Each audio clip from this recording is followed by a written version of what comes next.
多謝張老師在課堂上常常抽我回答問題，精準地指出我說話方面的不足。還記得對於我來講，印象最深刻的是你很堅定地說，背後搞小團隊的行為是不允許的。我感到好驚喜，所以張老師希望你越來越好，工作順利。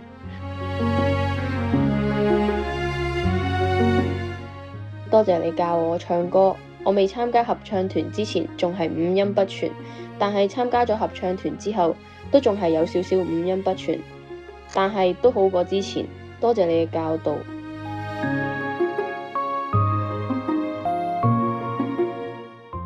我在這個學校5年，你教導了我3年英文，跟你的3年是我最開心的3年。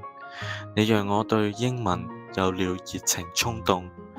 今年你不是我的英文老師，但我希望下年你可以當我的英文老師，繼續帶領我在英文這個地方探索。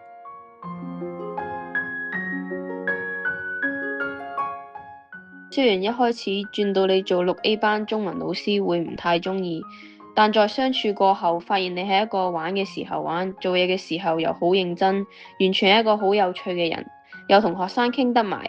多謝你做我嘅中文老師，並成為我中學生涯嘅一部分。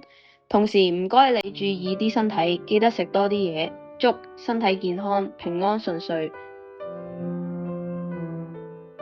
你是我最敬重的老師，你對我們的包容，帶給我們的歡樂，以及教會我們的東西，都是獨一份的。特別喜歡上你的課，祝你心想事成，事事順利。在歷史課上，你發現我的情緒不對勁，特意在下課的時候找上我，並耐心的開導我、安慰我。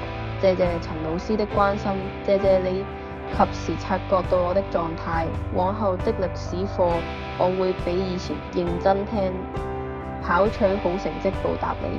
祝工作順利，身體健康。你的愛心與教導學生的耐心，是每個學生在茫茫大海中那座指導我們前行的路燈。你的課是我上過最好，祝心想事成，一切順利。